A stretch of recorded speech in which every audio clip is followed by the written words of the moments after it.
my introduction to him was when he fought Nate Robinson in LA, and I was there commentating the fight, so I had to do a lot of research, and that's when I got to know, like, you know, who he is on YouTube and what his history with Disney Channel is, and then I met him. This is a little story time with Stylebender.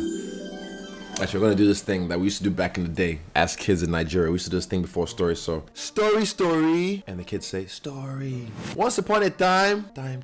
Actually, no, wait, I'll get David. David! Yeah? Just stay there. I just need you to, like, follow suit. Ready? Story. Once upon a time. Alright, get out.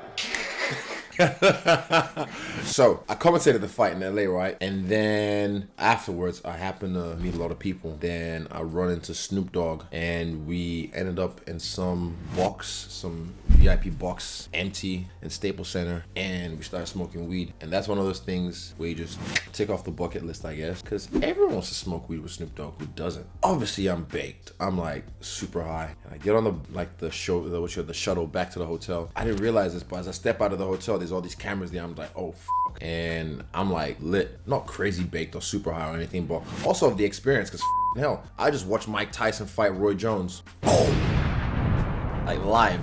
I was there. I watched it with my eyes, with my own eyes. I'm still like peeking off that whole experience, and I'm high from smoking weed with Snoop Dogg. Yeah, I'm like still kind of spaced out. Even if you watch the video back, you see like I'm just lucid, I'm present and anything, but in my mind, I'm just like, what the fuck? I just smoked weed with Snoop Dogg. I just watched Mike Tyson fight. I just watched Roy Jones fight. What the fuck? Yeah, but in the outside, I'm just cool, calm, collected, and I'm answering all these questions, and I'm just doing my thing, you know, hey, presidential shit. And a nice tuxedo, by the way, cultured by Ugo Mozzi, my guy. And then Jake Paul rolls up. Oh, no. Izzy! It's Izzy! What's up, my man? He's got his own camera crew and all that kind of stuff, and I'm just like, oh, that's a lot of energy, because he came with a lot of energy, because he's hyped from knocking out Nate. And I go back to my room, I'm just like, I need to breathe.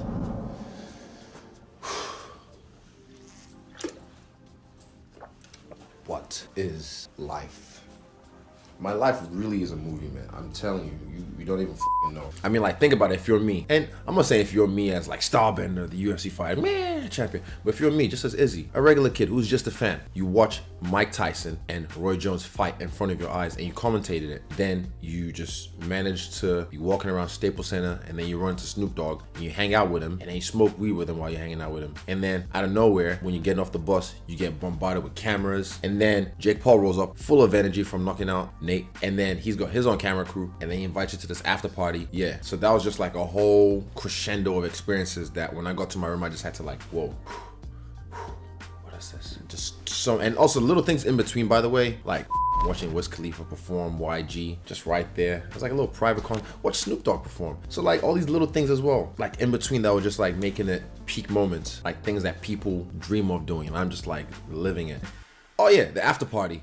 Oh, I can't tell you everything that happened at the after party, but I got to hang out with Jake away from the party for a while, and we just talked. Like no cameras, no nothing. Like, so it's, you know, it's real shit. And I can tell you one thing, he's crazy, and I like it. Like for me as well, I thought it was a gimmick at first. I was just like, you know, it was just when I didn't know who he was. You know, it was this dude, this Disney kid. And then when you sit there and you talk to him, like for real, no cameras, no nothing, and you realize, oh shit, he's serious. He sounded like me when I was coming up. Similar things he was saying. Also, he like was reciting my interviews to me. That was another thing that I was really like caught off guard by. He just like was saying things that I've said, and I'm just like, yeah, how do you? He's like, bro, I'm a fan. I'm like, shit, and I respect that. And he wasn't scared to show love. He was just being real. So when he spoke to me about his passion for boxing and all of what he wanted to do with boxing, I was just like, man, he's crazy, and I like it. That's the ones, they're crazy enough to do it.